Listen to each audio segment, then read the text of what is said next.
सुप्रभात बच्चों। आज का विषय है हिंदी बाल राम कथा। बाल राम कथा में आज हम लोग पाठ 7 सोने का हिरण का अध्ययन करेंगे। इससे पहले दंडक वन में 10 वर्ष तक की कथा हम लोग पढ़ चुके हैं और आज सोने का हिरण पढ़ेंगे। पाठ का सारांश है, राम को कुटिया से निकलते हुए देखकर सोने का हिरण राम को कुटिया से बहुत दूर ले आया। राम ने उसे जीवित पकड़ने का विचार छोड़कर उसे बाण से मार दिया। मरते समय सोने का हिरण मारीच के असली रूप में आ गया। उसने मरते हुए राम के स्वर में हा सीते हा लक्ष्मण पुकारा। राम को समझते देर न लगी कि क्यों हिरण उन्हें जानबूझकर कुटिया से दूर ले आया था। वे तेज कदमों से कुटिया की ओर चल दिए। रावण अपनी चाल की सफलता पर प्रसन्न था कि वह अब सीता का हरण कर सकेगा और सीता हरण के साथ ही राम निशक्त हो जाएंगे। सीता और लक्ष्मण ने मायावी हिरण की पुकार सुन ली थी। लक्ष्मण तो समझ गए कि यह कोई चाल है, परंतु सीता घबरा गई और उसने लक्ष्मण को भाई की सहायता के लिए जाने के लिए कहा। लक्ष्मण ने इसे मायावी राक्षसों की चाल कहकर सीता को समझाना चाहा कि भैया शीघ्र आ जाएंगे।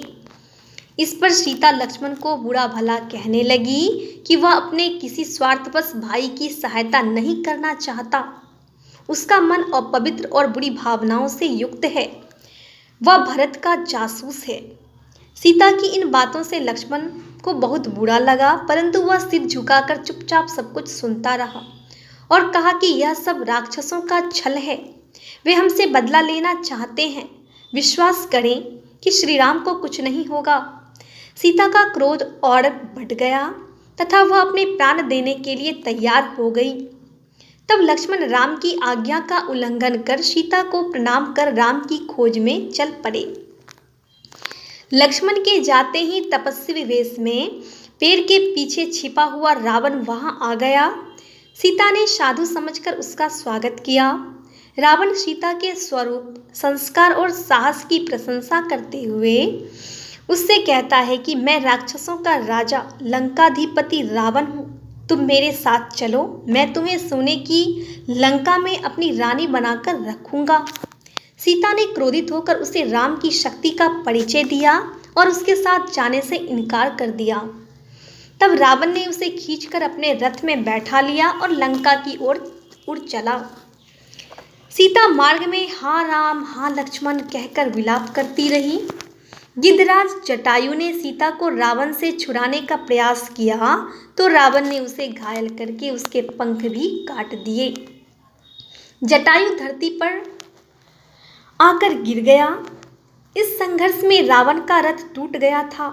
वह सीता को अपनी बाहों में दबाकर दक्षिण दिशा की ओर उड़ने लगा।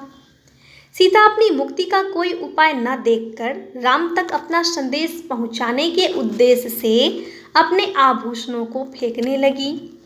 इन आभूषणों को वानरों ने उठा लिया। रावण ने सीता को आभूषण फेंकने से इसलिए नहीं रोका था कि शायद वह शोकवश ऐसा कर रही है। लंका पहुंचकर वह सीता को सीधे अपने महल में ले गया। उसने सीता को राक्षसियों की निगरानी में छोड़कर कहा कि मैं तुम्हें 1 वर्ष का समय देता हूँ। निर्णय कर लो कि मेरी रानी बनोगी या सारा जीवन रोती रहोगी। सीता रावण को धिक्कारती रही और राम का गुणगान करती रही। राम की प्रशंसा सुनकर तथा खरदूषण की मृत्यु को स्मरण करके रावण को लगा कि राम अवश्य ही शक्तिशाली होगा।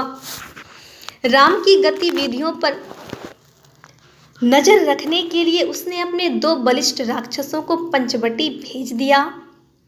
रावण ने सीता को अपने महल से हटाकर अशोक वाटिका में बंदी बना लिया। उस पर राक्षसियों का पहरा कड़ा कर दिया। सीता बार बार राम का नाम लेकर डरी सहमी रो रो कर दिन काट रही थी।